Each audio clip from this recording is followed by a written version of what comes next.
afternoon, everybody. Welcome back to Eleutheria, where we talk about all things liberty. And today I'm honored to have Ernst van Zyl, also known as Conscious Caracal, who is also now involved with Afriforum. And Afriforum is an organization that does help us fight for our liberties. So welcome, and thank you very much for being with me this afternoon. Well, thank you very much for having me on. I think when people ask me how's it going at work, my only answer can be that working for a civil rights organization during lockdowns, there's never a dull moment. I'm sure. So, yeah, I was quite oblivious to everything that Afriforum was doing during lockdown. Would you like to fill us in on how things were for you? Right. So I'm just going to go off the top of my head because there was a lot of stuff that went down. Some of the big things that we did was we distributed hand sanitizer to many communities. We helped out communities that were in need during the lockdown, especially those where a lot of people had lost their jobs. We also distributed hand sanitizer to the police, but they rejected it. And we also had quarantine camps shut down where South African citizens were being held that returned from foreign countries. We also took on a lot of the government regulations in regards to the lockdown when it comes to businesses and other practices, economic factors. Of course, alongside Solidariteit, who is our sister organization in the Solidariteit Beweging or movement. And then we also, what we did was we distributed information in regards to what people need to know, what their rights are, how they can, what type of liberties people should not, the government is not allowed to infringe upon. And we also kept an eye on, during all the chaos, the government used that time to actually slip through some very strange and troubling legislation, one of which is the internet censorship bill. So we also put out our comments on that and raised our voices in regards to that. But that's just scraping the iceberg off the top of my head, what I could remember. Yes. But yeah, it's been an interesting time. And I think it's been a time that showed the importance of civil society, in not only Afriforum, but other organizations as well around us that really got busy and showed us what they're worth. And I think during this time, the ones that stepped up to the plate did it very properly and very thoroughly, in contrast to some others that kind of faded into the background. And I think the media, unfortunately, which are supposed to be speaking truth to power and keeping us safe against this type of tyranny, at most of the time actually just were the bootlickers of government and justified the lockdowns and called Cyril Ramaphosa majestic and justified all these types of civil liberty attacks that we as the citizenry suffered. So unfortunately, we didn't have that layer of protection, but that's why I'm so glad that alternative media also came to the fore. Now, I can't remember when you started your channel. Was it during the lockdown? Yes. Yeah, so yes. You're one of the examples of that. Of people that realize that, hey, here's actually a new medium of communication where I can put my thoughts out there because the mainstream media is failing so dismally. And podcasts like Robin Kabernak's Germ Warfare, Ronaldo's show that's been going strong, a very big injection into the alternative media sphere, which I think is one of the big developments of the lockdown. That's really heartening to see. And that's something I've been saying for so long as someone that has been in this sphere for a few years now, is that I want as many of these types of channels as possible. I want as many people putting their opinions out there. This is not a competition. This is not some cutthroat corporate competition between media houses for viewers or for readers. I don't care if you don't put out the good enough content, you're going to be punished by the free market of YouTube. So I want as many people as possible for the greater good to put their opinions out there and really give people an alternative in regards to the information and decentralize information. Don't let the corporate media have a monopoly on it. I think that's the big message, and that's something under the lockdown that's really been encouraging to see, is the rise of alternative media and the actual strong criticisms that you used to get from the mainstream media now falling on the shoulders of the alternative media. So that's really given me a lot of hope for the future. Yes. Yeah, I believe just about everything corporate or government in this country is captured now. And so if you want real stories, you need to look at the alternative spheres, whether those are civil society organizations such as Afriforum, Solidariteit, all of the these type of movements. Dear South Africa, which is basically a petition movement, but it's But a I would way say for you that to get falls under civil involved. society, yes. Yes, yeah. So yeah, and then obviously the alternative channels that are actually speaking out against the government, because I think that's where the truth is lying, or at least that they're trying to uncover the truth. Because I think at this stage, it's a lot of smoke and mirrors and nobody really knows exactly what's going on. So, No, yeah. absolutely. And that's why I said I was so encouraged by seeing it, because we're living in a time where, unfortunately, there is a lot of censorship going on. There is a lot of misinformation or lies by omission. And the media of this country aren't holding the government accountable. And I think the lockdown really brought that to the fore.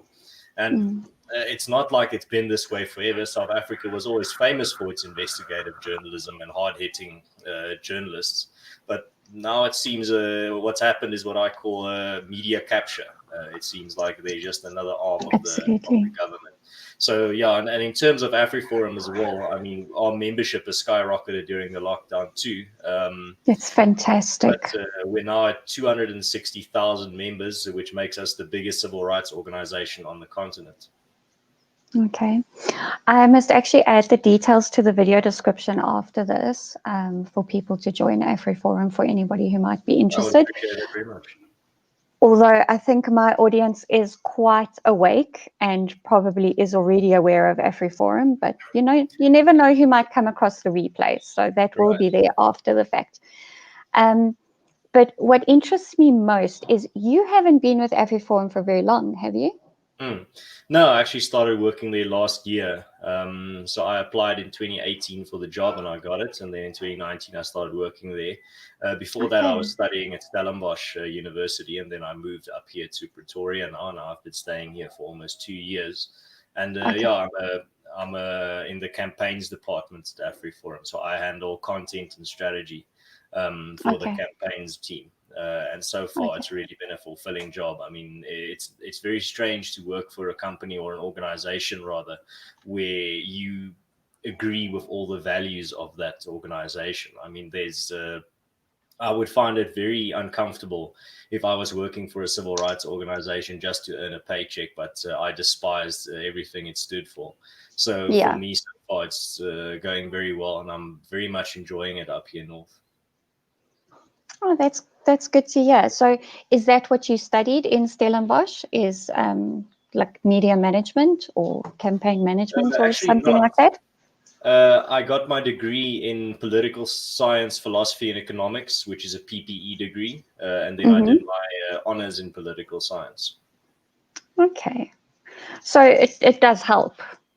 Yeah, of course. For what for you me, do, the philosophy side is kind of the foundation of the politics and the economic side, but studying economics also gave me the basic knowledge that I need to critique any type of destructive economic policies, but also the political science side really gave me the insights that I needed. Now that I'm working in a job where I'm steeped in politics from the hour or the moment I get to work. But I'm working with very incredible people, and I'm working towards something better and making the country a better place. So even though I am soaked in politics, it doesn't really get me down. It's not like I get home and I'm tired and I don't want to go back to work. I'm excited to go back to work because I feel like I'm doing something constructive. For example, something we did during the lockdown as well that we do every year. It's not lockdown related, but we do a tree planting month where we go around different towns and we plant 1,000 trees. So last year, we didn't do it this year because of travel regulations, but last year, for example, that was one of the highlights. I mean, there you're literally getting your hands dirty and doing the things that you need to keep communities vibrant and keep communities healthy. Going into a small town and planting 1,000 trees, that completely changes the landscape. It does. Yeah, I'm very much a nature person. I'm very much about conserving nature, or even restoring something that might have been destroyed because of too much urbanization or anything like that. So yeah, that's really fantastic to be planting trees. Wow. That's something like I want to do with my kids. Mm. I want to. My parents did that with me and my brother. In my hometown, there's about a dozen trees that we planted across the town in various areas, and also in our backyard. It's a very nice thing to do, a bonding thing to do with your family, I think. And it also, one day you can look back and there will be a big tree, and your children will be able to say, well, let me tell you a story how this tree ended up here. So, and I will be able to do that with the trees that I planted with Afriforum as well. I know exactly where they are. For example, when we planted a row of trees next to a road, I will be able to say, well, this entire row of trees I helped plant them. So it's that old Greek proverb of civilization is planting a tree that you will never sit under. Yes, yes.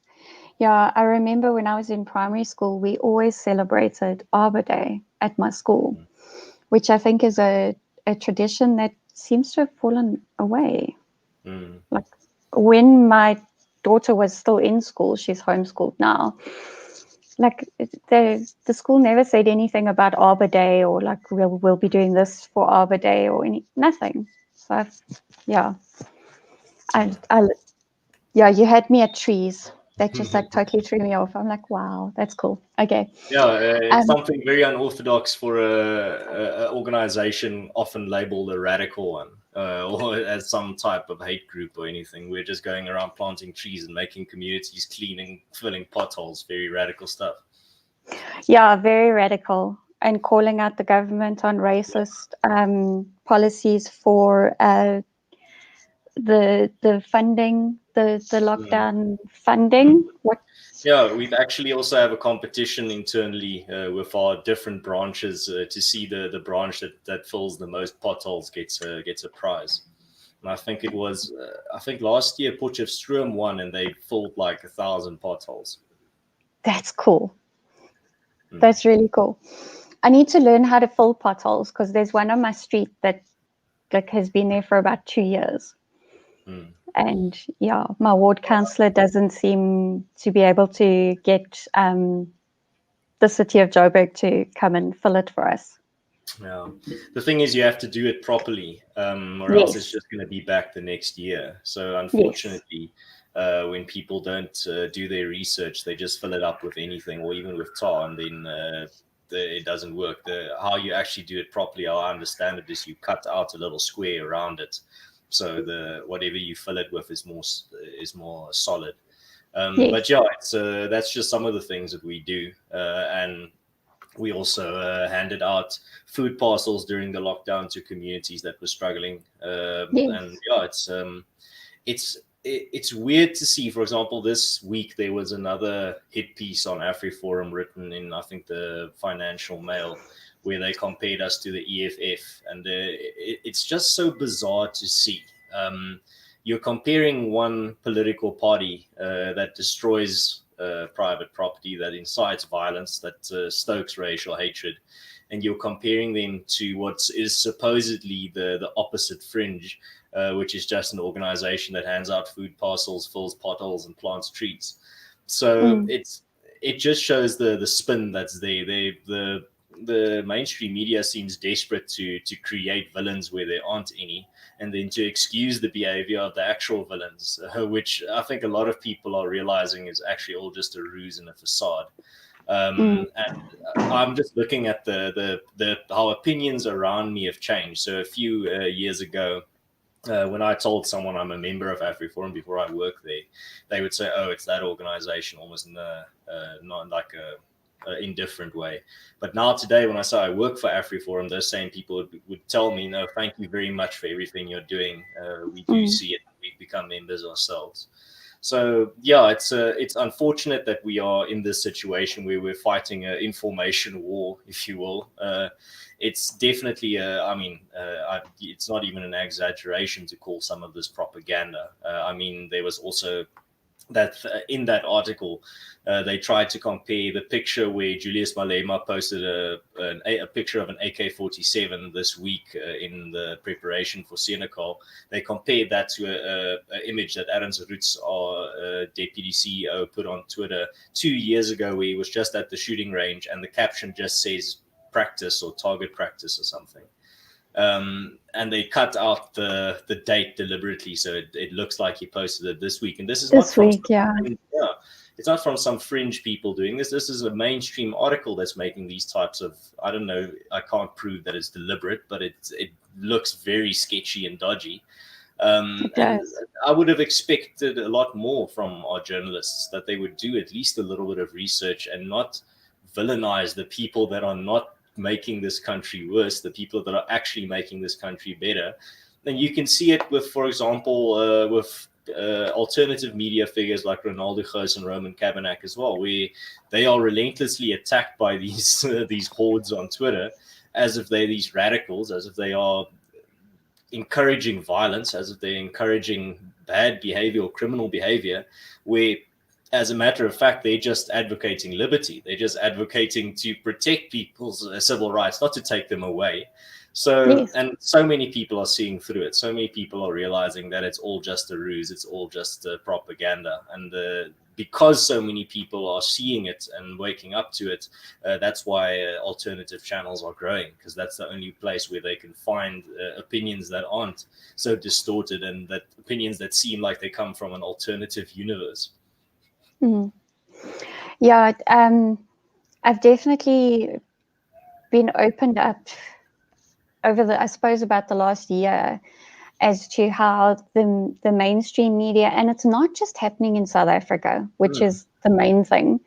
It's happening in the States as well.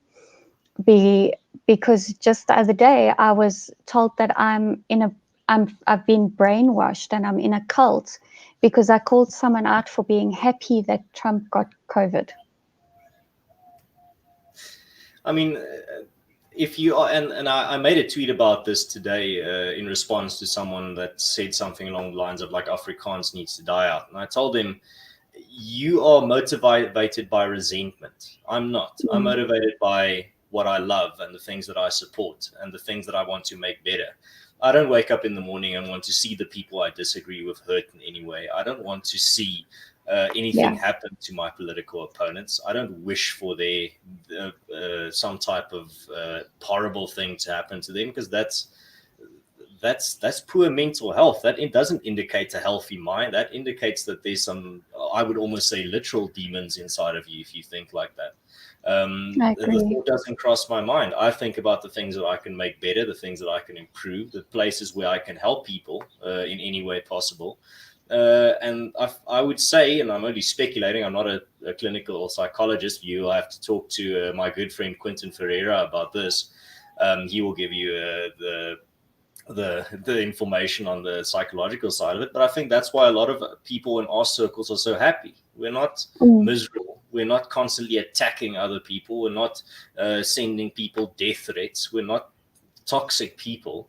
We're happy. And I can only speak for myself. I'm very happy in my life. I feel very balanced. I feel like I found my little niche that I can contribute to the community around me, and I'm not bothered by thoughts of I want to see bad things happen to my political opponents, because I think if that is taking over your mind, your outwardly life is going to start reflecting it.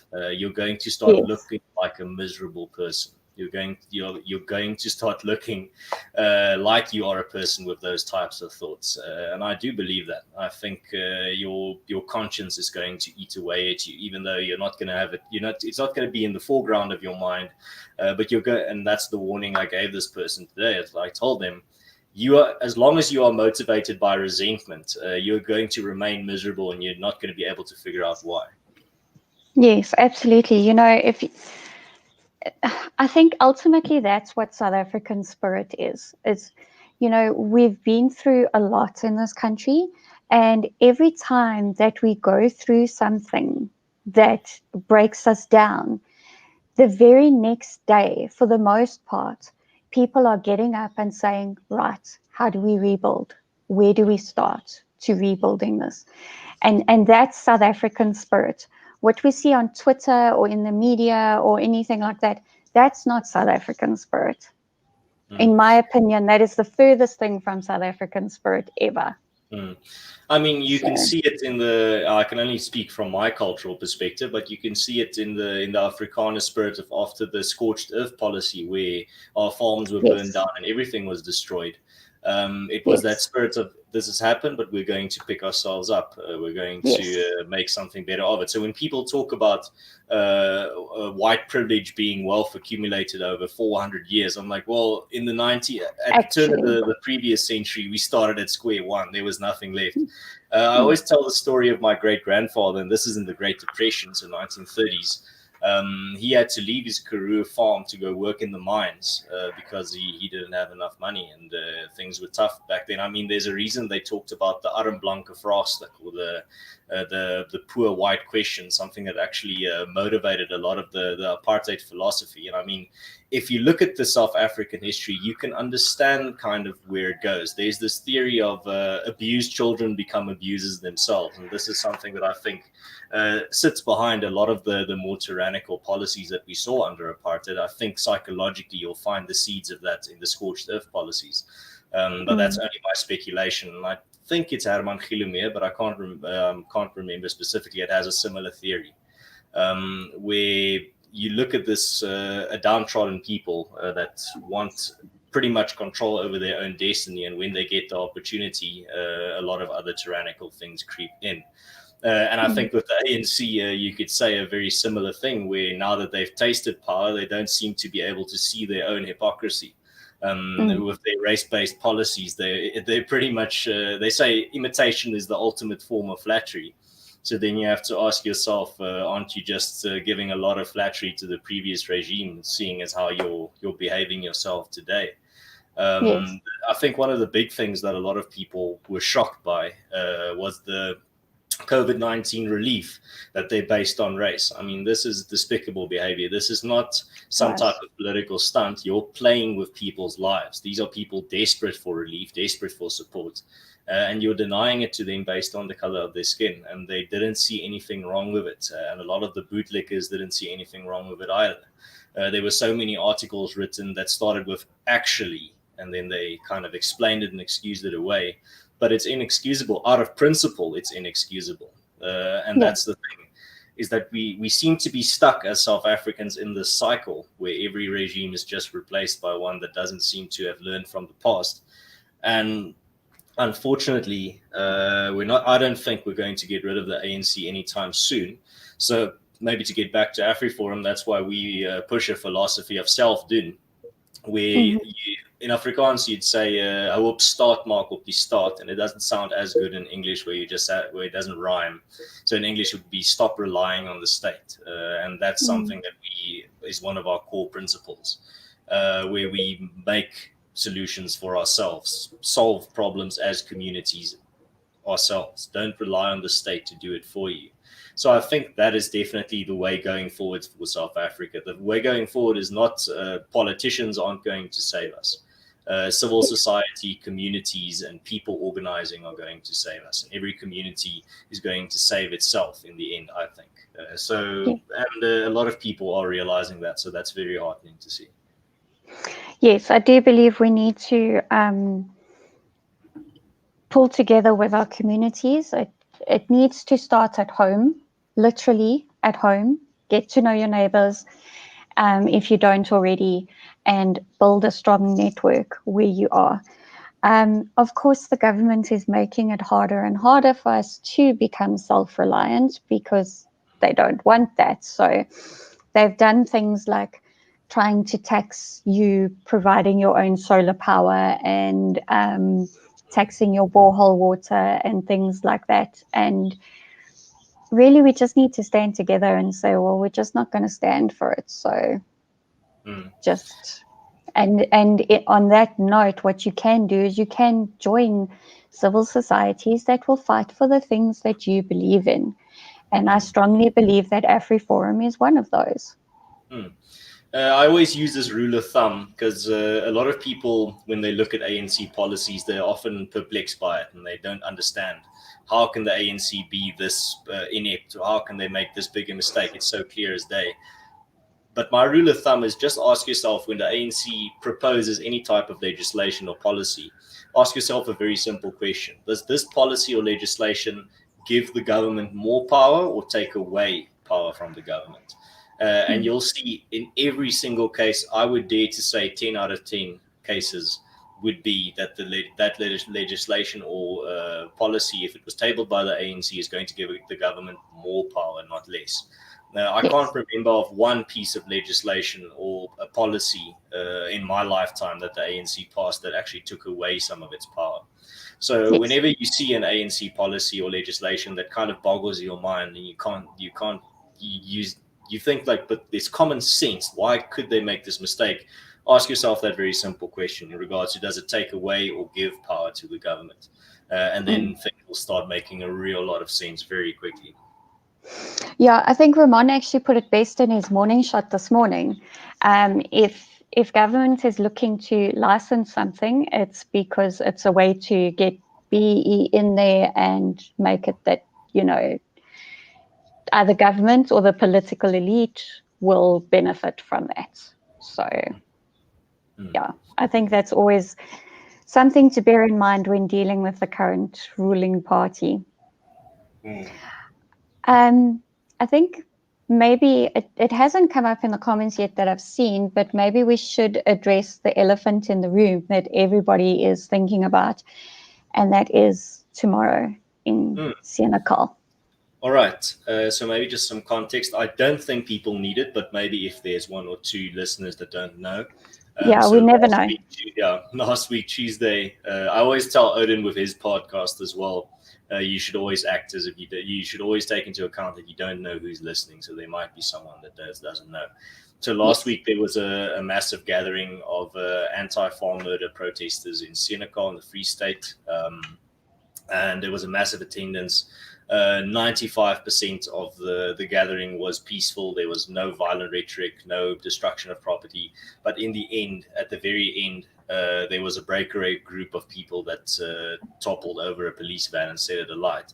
Now, this is not the type of behavior that Afriforum encourages or condones, and that's one of the big reasons why we're going back tomorrow. So tomorrow, the two suspects in the Brendan Horner murder case will be appearing in court, and a lot of people are going to Caracal again to show their solidarity with the community, but also to protest the broken system.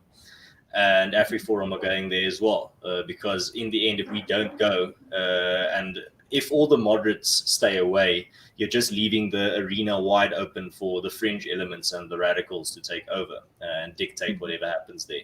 So Afriforum will be there. We organized a area within the town where we will be concentrated. It will not be at the epicenter of where everyone will be.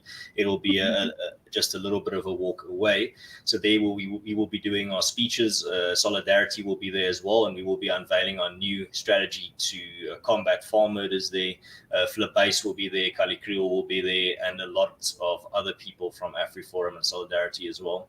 And we will also be keeping an eye on the proceedings there and make sure that at the very least, people in our area are well organized, peaceful, and not encouraging criminal activity. But we will also be keeping an eye on what's happening around us. So if we see anyone encouraging criminal activity or trying to rile up the crowd in a violent manner, we will definitely be a voice of reason and a voice of calm, because in the end, that's what's going to prevail tomorrow. And I'm going to be there as well.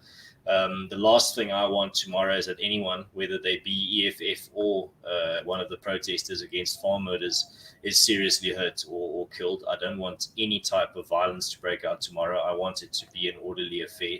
Unfortunately, I can't guarantee that from the EFF side. But yeah, you just need to ask the question, seeing as the EFF will be there tomorrow, what are they actually protesting? If the protesters are there to protest farm murders, are the EFF there in support of farm murders? Why are they there? What are they? Because they're calling it a counter protest. So what are they counter protesting? Just something to make you think. So Yeah, so we will be there tomorrow. I will also be posting on my social media as many pictures as possible. I'm not tolerating anyone that's, and there are people that are saying we shouldn't take pictures and whatever. And I'm like, well, you're only saying that because you probably want a fog of war so you can commit a crime or do something violent. So I encourage people, if you are going tomorrow, two things. Firstly, take as many pictures and video as possible. Everything needs to be documented. No exceptions in regards to, even if people in your own ranks are doing something illegal, you need it documented so people can have the timeline so that they know exactly what happened. And if you don't, that's just going to give the mainstream media the monopoly on information, and then they can twist it however they want. So if you're going tomorrow, take as many pictures and video as possible of everything, 360. Other thing that I want to encourage people, if they are going, is that if there is anyone that you see that is riling up the crowd, that is encouraging criminal behavior, that is encouraging violence, whether that be the EFF or on the protesters' side, you shouldn't tolerate it. You need to pick up that guy on his by his collar and throw him out of the area immediately, eject him from the gathering, because they're not welcome there. They are creating a very dangerous situation, so don't tolerate it. And I mean, at the previous gathering, there were some oaks that were strategically placed that we got intel as Afriforum that there were some people that were sent there specifically to be agent provocateurs. So if you see any of this type of behavior, don't stand for it. Don't just allow it because they are on your side. Those people need to be ejected immediately from the gathering, because they are delegitimizing the cause. They are creating exactly what the mainstream media want, and they are encouraging things that we do not support. They are encouraging criminality. They're encouraging violence, and the message has never been that we're going to combat farm murders in protest with violent protest. That's never been the case, and that's never been something that Afriforum encouraged, or actually that the farming community has encouraged. When I was there at the previous meeting, there was no such talk from the stage, except one guy at the end that encouraged people to go to the court, unfortunately. So in the end, cool minds will prevail, and we're going to see what happens. Afriforum and a lot of other organizations, related and unrelated, are going to be there as well. I know Big Daddy Liberty is going to be there too. So I will say hi to him from everyone that can't go. And I think cool minds will prevail. I do think that tomorrow will be orderly. And firstly, I hope so. But I do also think that the majority of people there will be very well behaved. And I do think a lot of people are aware of the risk if there are any type of individuals there that try to rile up the crowd or encourage any type of behavior that's criminal. Yes. I think overwhelmingly what is clear, what's abundantly clear, is that ultimately South Africans just want peace. And that was demonstrated yesterday. They had a prayer meeting praying for peace tomorrow. And my appeal to everybody is to just remember those prayers, have those prayers bless over you and everybody that's involved tomorrow, and stay calm, and don't let the EFF try and rile you up if they do show up. And another thing that I actually saw Gideon post today, Potholes, reminding people that when you're in a public gathering, a public protest, you're actually not allowed to carry weapons. It's actually illegal. So just letting everybody know, be careful in how you think you can behave in large public gatherings like that. From how I understand it, yes, I also think it is illegal, but Gideon will know best. So if he says that is the case, I think it's pretty much confirmed. Yeah. So just check yourself before you wreck yourself, everybody, because that's pretty much the vibe that's been going around, is like everybody is angry. Everybody's like, I can outshoot everybody else or whatever. I don't know. I haven't really spent much time on social media today. Just reminding everybody, if you are caught at a public protest and you are carrying a weapon, you will be arrested and charged. So please be careful. But yeah, I will be posting as many photos and video as well on my social media, and also on my channel. I will be uploading a video with some interviews and some footage of the day, as I did with the previous event. But yeah, keep your eyes on it. I think it's going to be very interesting. And I do think, like I told you off air, I do think it's a very integral topic. It's something that needs to be talked about, and people need to know or know what to expect going there. But I will definitely, if I see anyone from the tour, if you recognize me there tomorrow, you can always come say hi. At the previous event, there were so many people that came to just shake my hand and say hi to me, and that was very nice. So if you see me tomorrow and you are there, don't be shy to come say hello. I'll definitely have a chat with you. Yes, I wish I could make it down there. Unfortunately, husband has to work, which means I have to be home with the children. So otherwise, I think, sorry to interrupt you there. I think there will not be as many people tomorrow as at the previous one, for a simple reason that the average person can't take 2 days off within a 2-week period. I mean, that's 2 long weekends that you pretty much take off. And a lot of people don't understand this. It's already a big task to take 1 day off and drive 4 hours if you're coming from Pretoria to Caracal. Some people even drove from Cape Town, which I don't know where they found the will to do that, but kudos to them. But I do think this time it will be the people that are able to afford it, the people that do maybe have some leave credits left after the lockdown. They couldn't go away.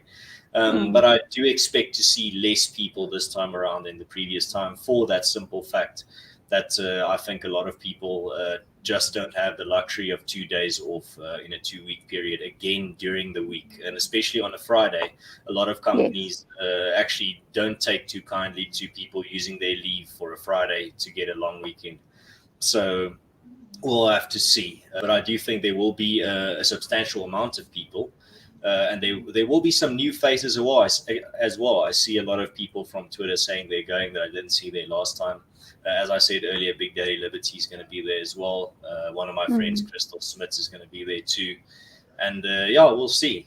Like I said, I'll be documenting it, and I'm very excited to see what happens. And I'm also excited to let the community know what Afriforum and Solidarity's plan is going forward, which we will be unveiling tomorrow. At our, I don't want to call it a stage, but at our area that we've designated. And you can find that area on Ernst van Zyl's Twitter if you're going tomorrow, where Afriforum will be gathering. It will be just a little bit of a walk away from the court. But if you go to Ernst van Zyl's Twitter, you'll see he posted a map to show where we will be gathering. Okay, that's great. I will also throw that into the video description, because the live chat won't have populated by then for anybody who is finding this video after the live. So how worried are you about tomorrow? Well, working in the environment that I do, this stuff doesn't really faze me. There's always the sense of danger or the sense of risk wherever we go, when we go to a court case, a high-profile court case, or to this type of protest action, or to a land hearing. For me, there's a lot of risk, and I think a lot of people realize that. But at the same time, I know so many people that will be there tomorrow that will be keeping people organized, that will be keeping people calm. So that's not a guarantee. I don't think it's 100% certain that they will be successful, but I hope so. And I will definitely be one of those people that will be keeping the calm, that will be a voice of reason, that will make sure that everyone is on their tip-top behavior. And if I see anyone encouraging criminal behavior, I won't let it stand. I'll definitely point them out, and we will be ejecting those people from the gathering, because that's not what it's about. So yes, there's a worry that there might be a scuffle or confrontation between, for example, the EFF and the protesters, and I won't be surprised if it's started by the EFF. But at the same time, we have to be there. The protesters have to be there tomorrow. because the implication and the precedent that you set, if you are not there tomorrow, if you don't show up, and it's just the EFF that show up, you pretty much tell them, you send the message that wherever you show up, we won't be there. So then they are in control of any type of future protest or gathering. So I think it's very important that people show up, and I think if we can make a good example tomorrow in regards to how we conduct ourselves, it will be a very powerful thing. But unfortunately, like I said, I wish I could guarantee you that everything will go smoothly tomorrow. That's surely my hope and my prayer. But we will see, and I will definitely be doing my best to keep people calm and to make sure that sanity prevails. Okay.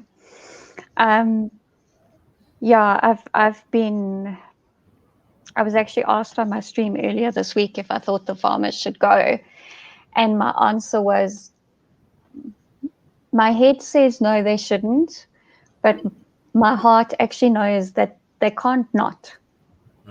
Like I know that the people that really want to be there and can be there are able to be there. They're going to go. No matter what anybody says, no matter what anybody's opinion is, they're going to go. And yeah, I think what happened last week was unfortunate, and tempers are very short at the moment. People have been interacting online for so long because we've been locked in our houses for so long that we've forgotten that what we do on social media and get away with is not how we behave in real life. And I think that maybe after last week, people are now starting to realize, like, okay, yeah, this is actually how normal human beings behave. We don't, what's last week with the small, I understand it was a very small breakaway group that there was an issue. But like that's not how we behave in real life. And it's, tomorrow will be hopefully a lot less of a spectacle than last week was. And that's why I say it's so important that people film everything and take photos of everything. Because, for example, last week, when the media only started reporting on the situation in Senegal, the gathering, when there was in the end that police vehicle set alight, you have to ask the question, why are you sending the message that it takes a police vehicle being set alight or being turned on its side to get you to report on the plight of these farmers? I mean, then you're pretty much creating the cycle. Then you say, well, you need to do this in order for us to pay attention.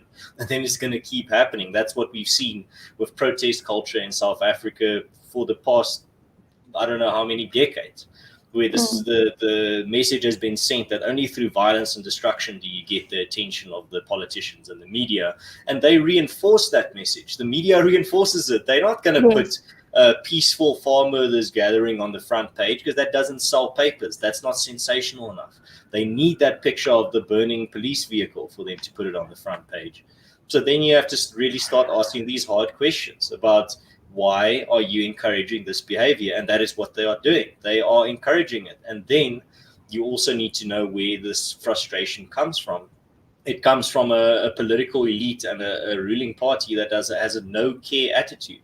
I mean, it was just 2 years ago when Cyril Ramaphosa went on an international platform and said, and I quote, "There is no murdering of white farmers in South Africa," which is an absolutely blatant lie. And he wasn't challenged on it. The media backed him up and said, well, actually, this is what he meant. Like, no, there's no way to construe it. There's no way to twist it. He said something very blatantly false, and you need to call him out for it. And it's just years of this. And I said this on a radio interview this week as well, when someone on the interview called it normal crime. I said, this is where it's coming from. When you have a 21-year-old man hanged on a pole, beaten, and his face so damaged so badly that his parents can't even recognize him, and you call it normal crime. This week we had a farmer doused in petrol and set alight, and you call it normal crime. Earlier this year we had a pregnant woman stabbed to death, and you call it normal crime. This isn't normal crime, and that's why Afriforum is labeling it farm terror. This is a form of terrorism when you are treating your victims like this. I mean, they're saying, oh, they're just normal stock thieves. What type of stock thieves hangs their victim on a pole? That's not normal. That's not normal crime. And, No, it's not. and then you have to ask the question, but why isn't this happening with other crime? Where, for example, where have you ever seen a president or a leader go on an international stage and say, no, actually, there's no domestic violence in my country, everything is fine, and then the media just excuses it? No, that president would be raked over the coals for an outrageous statement like that. Or, for example, the type of excuse making and victim blaming that I see with these types of crimes on social media and in the mainstream media, where they say, oh, well, this is just the understandable, and Cyril Ramaphosa alluded to this in his letter earlier this week as well, where he said, well, this is the understandable product of inequality, rural inequality. I'm like, well, or labor disputes or whatever.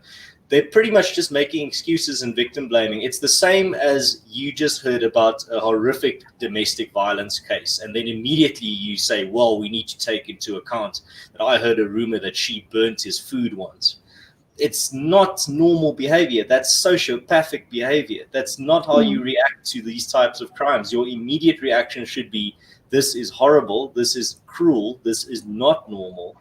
Your knee-jerk reaction shouldn't be, well, actually, let's take the nuances into account. Maybe the farmer deserved it. That's not normal. And the thing is, it's not on the fringes. These are the types of comments that we get from politicians. These are the types of comments we're getting from journalists. These are comments we're getting from the commentariat, and they don't realize actually how messed up the things they are saying. They're making some implications about the farmers in this country that are absolutely horrific. And then when organizations like Afriforum call them out for it, they just say, oh, but you're a radical organization, what do you know? It's mind-blowing stuff, but that's why it's so important. And thank you very much for giving me a platform to get the truth out there, and for other types of alternative media sites or alternative channels to really give people this type of information, and for people to realize that they're being duped, that they're being led by the nose by cruel people. And I mean, we're past the point where there's that old saying of don't attribute to malice what you can attribute to ignorance. But we passed that point, according to me. There's no excuse in 2020 to be ignorant on the issue. All the information is out there. Ernst van Zyl of Afriforum wrote an excellent book called Kill the Boer, which cites over 200 sources. So don't let anyone tell you that there's not scientific facts behind this and that the studies haven't been done.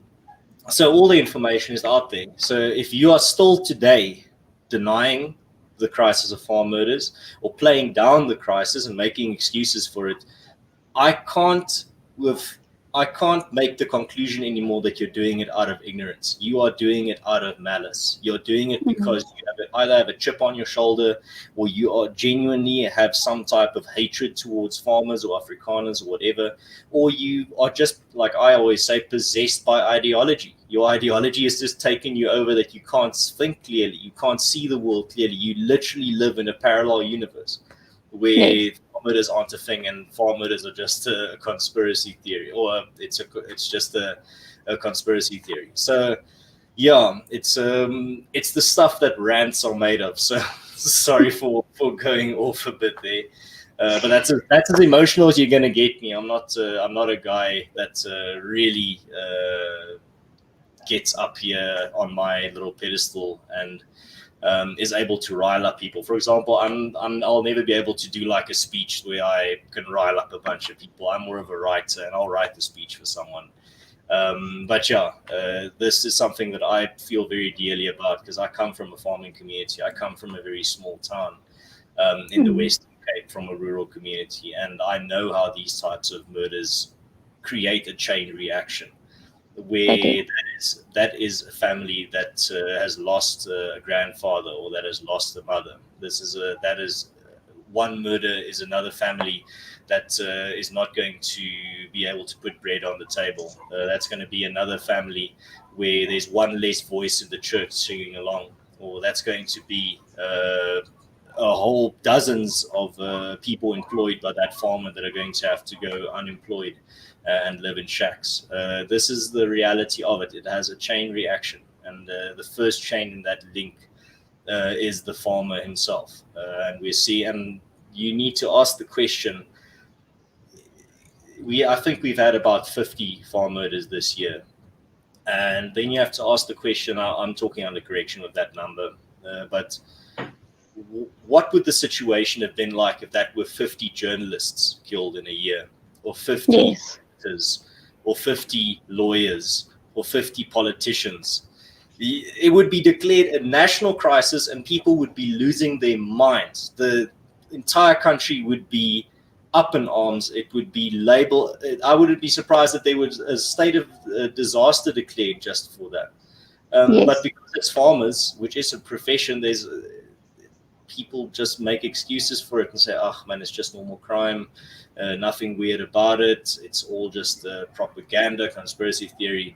But swap farmer with any other profession, and then you realize how bad it really is. Yes. I think the false moral equivalencies that people are trying to make in order to downplay the farm terrorism problem that we are facing is just ludicrous. Where yes, there is violent crime in townships. The Cape Flats is run by gangsters, yes. But we're not seeing the level of torture that we're seeing on farms. And to excuse that under the umbrella of, oh, you see, they're far away, so they have time, or anything like that. No. Especially but also, please continue. Especially the Brendan Horner case. That was a clear message. The way they left him, because I believe that there was a knife stuck in the ground. Knife was left on his hat. Yeah. And he was strung up?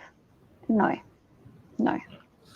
And that's why there's also this false misinformation, or I don't know, maybe I don't want to call it a fallacy, but in Afrikaans you say a denkfout, but a problem in thinking where people would think because you are bringing awareness to farm murders, you don't care about any type of crime. You can care about more than one issue at the same time. Just because, for example, I don't deny that gender-based violence is a problem in South Africa. I don't think anyone denies that domestic violence is a very serious problem in South Africa. But if there is a protest against domestic violence tomorrow in Cape Town, I'm not going to be tweeting out on Twitter and say, why aren't you guys talking about township violence? Why aren't you guys talking about cash in transit heists, whatever? Or why aren't you guys talking about violence against men? You can care about more than one issue at the same time. And Afriforum, because the majority of our members know a farmer or come from a farming community or are farmers themselves, this is one of our core issues. But that doesn't mean we're denying that there's any type of other violence or problems in the country. We are just one organization. We can't save the entire country. We can't take on every type of crime in this country or every type of problem. We have to pick our battles in regards to our resources and what our members prioritize and what our members are affected by. So for me, that's a non-issue when people bring up, but you need to consider this crime as well. However, there is one case where there is actually some type of point to be made. When people in our country care more about police brutality in America than the actual brutality going on in their own country, that does not sit well with me. Because that's happening next door. That's happening in your own country. And so that's, for me, a bit of a different situation. But when it comes to South Africa itself and issues within South Africa, just because Afriforum doesn't have a campaign against hijacking doesn't mean Afriforum doesn't care about hijacking and will, in any way possible, when we are helping communities, help them out with hijacking or anti-hijacking methods as well. But like I said, we're just one organization. We can't do everything. And it seems like a lot of people put that, and not people that support us, people that are our detractors, put that unfair burden on our shoulders and say, why aren't you doing this? Why aren't you doing this? I'm like, well, if the government gave us all their tax money, we would be doing everything, as Philip Base of Solidariteit said. Yes. Then we wouldn't have an excuse. So if the government gave us access to all those tax funds, we will do everything that the government was supposed to do and then some. But unfortunately, that's not the case. But we do have hundreds of thousands of members that make possible what we are doing. So thank you very much to them. I'm pretty sure a lot of our members are tuned into this show as well. Yes. So yeah, without you, we wouldn't be able to do what we do. I mean, I'm a member of the organization that I work for, so that should tell you everything. Well, yeah, I think I have no idea what I was going to say right then.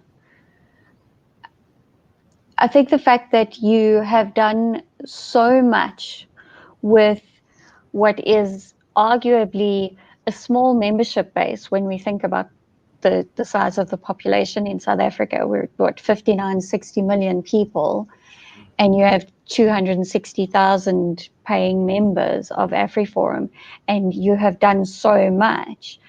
I think that goes a long way to actually show just how much misappropriation of funds there has been going on in South Africa in terms of government spending. Where that money is, I don't know if it's all gone, or, we can only speculate at this stage because there's been a lot of trying to find out the truth, and we're not getting very far. I think people should actually just take off the blinkers and have a look. We're talking about an organization that is actually pretty small, and yet they're doing so much. And for me, that's the most mind-blowing thing about Afriforum. No, thank you very much. And yeah, like our CEO Caracal also always says, it's a democratic system. If our members weren't satisfied with what we were doing, they could withdraw their money tomorrow, and Afriforum would cease to exist. We're not backed by billionaires. We don't have the state or any type of government assistance. Our membership fees are what keeps us going, and that's people giving 50 Rand, 20 Rand, 100 Rand a month. And that's what Solidariteit was. That's why they were able to build an entire university, which started construction last year, and that's going to be finished next year.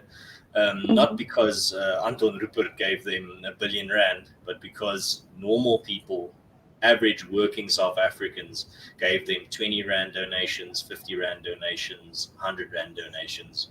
And that pooled together, and every one of those little contributions came together and created something that would be unthinkable a few decades ago. So that's the future for me, is that type of funding structure, rather than giving all your money to the government. And unfortunately, you don't really have a say in that. But that's the future, is giving your little bit of support, and it goes a long way. Yes, if we all just, geez, I tell you what, if I could not pay tax and rather pay it over to Afriforum, that would be my first choice, because I'd know that money is being spent where it's actually needed, on building a future, not creating more policies that exclude minority groups. That's how I feel. No, absolutely. And yeah, it's very encouraging to see the things that I deal with every day working for Afriforum, seeing the differences that we make. I get so many emails from people that are just members that just want to thank us, and sending me all types of suggestions on what we can do and how we can do things better, and it's always very constructive. Yes. It's always, you're doing great here, maybe you can think about this, maybe consider this. Here's a town that needs this thing. Here's a town that has a lot of potholes, and we can immediately send that inquiry to one of our branches in that town, and then it's addressed. And so many people contacting me and wanting to know how they can get involved. And there are many ways. You can just go to our website and you can see how to join the neighborhood watches. You can see how to support us. Even if you're not in South Africa, you can become a friend of Afriforum. And yeah, there's a lot of things that's going on. And we try our best to answer as many of the inquiries that we get as possible from our members. I mean, that's one of the things that I do first thing in the morning when I get when I'm not buried in other types of important work. I'll go through the inquiries that I get from people. And I mean, my email address isn't a secret. It's ernst.van.zyl@afriforum.co.za. So if you want to send me any suggestions or ideas, or just things that you saw that you like to see, you can always contact me there. I will definitely try my best to get back to you. That's awesome. Yeah, we have a question from an audience member. He's asking, where does Ernst see SA in the next 2 years, specifically with Afriforum's goals? Well, a lot less dependence on government and a lot more community organization. So firstly, when people ask, how are you going to deal with farm murders? Well, we're just going to keep increasing our community safety structures, creating and establishing more farm patrols and more neighborhood watches, and getting the news out there in regards to not only in South Africa, but also abroad. This year we were in the USA again, spreading the message there about what's happening in South Africa in regards to expropriation without compensation and farm murders. We called it the World Must Know campaign. So that's in the next 2 years, we're going to be focusing, firstly, number one focus, making communities what we call state-proof to the largest extent possible, where you can do as much as possible at the lowest cost to be less reliant on the state for basic things like, for example, safety. And then secondly, also to get our information out there in regards to what's happening in South Africa to the rest of the world. And also, seeing as Afriforum doesn't act alone, we're part of the Solidarity movement. I think the Solidarity Labor Union is going to be building more universities, building more training facilities, building more places where young people, for example, can still have a future in South Africa and not be excluded based on the color of their skin. I mean, this year and last year, I think as well, Solidariteit's slogan was Bouwing te bly, building to stay. Yes. So that's our mission throughout the movement, is that we are creating a future so that people don't have to immigrate. There will be options for you and your children and your children's children going forward. But it's not going to be an easy task. It's a slow process, but that's the thing. Our opponents are experts at breaking down things while we are experts at building. But the unfortunate thing is it takes a second to break something down and it takes years to build something. But if you build it properly, it will last. Yes. I think that's a great note to end the show on, quite honestly. Building to stay, definitely. I'm on board with that one. And building to last. Yes, it's going to be hard. But I knew that going in. And I think you guys probably knew better than I did. So. Yeah. But thank you. Thanks very much for contacting me and asking if we could have this conversation, because I know people did ask, like, so how did you get him to come on your show? It's like, well, actually, he asked me. No, I actually saw a lot of the great guests that you were having, and I was like, well, I'd like to definitely I want to get our message out there on as many platforms as possible, and also maybe get you some extra subscribers as well from my fans if they are listening. So yeah, and I try to create as vibrant ecosystem of alternative media as possible. So if anyone wants to chat to me, I'll make a plan if it fits into my schedule. So yeah, for me, it's all about firstly getting as many platforms as possible to inform people about what I do for a living and also what Afriforum does by extension. And then also as a bonus to help create this garden of alternative media where everyone is a plant or a tree. I don't want it to just be a garden with 1 or 2 trees. I want it to be an entire forest. Yes. Yeah, that's the idea. And the more voices we have here, there's, there's more chance that a viewer is going to find someone that resonates with them, because we all have a different way to tell a story. And so that's why I was never deterred to start this on my own with very little knowledge or expertise, because I knew that I had my voice that spoke to moms or parents or whatever it is. I don't know. I have quite a varied audience, but they watch me because they enjoy the spin that I put on things, the way I tell stories. So, yeah, there's a lot of space for all of us, and it's great that we get to collaborate from time to time as well. So, thank you very much. I see the people in the chat are spelling out my slogan. So on my Afrikaans channel, my slogan is hou moed, hou koers, dink vir yourself and dink vooruit.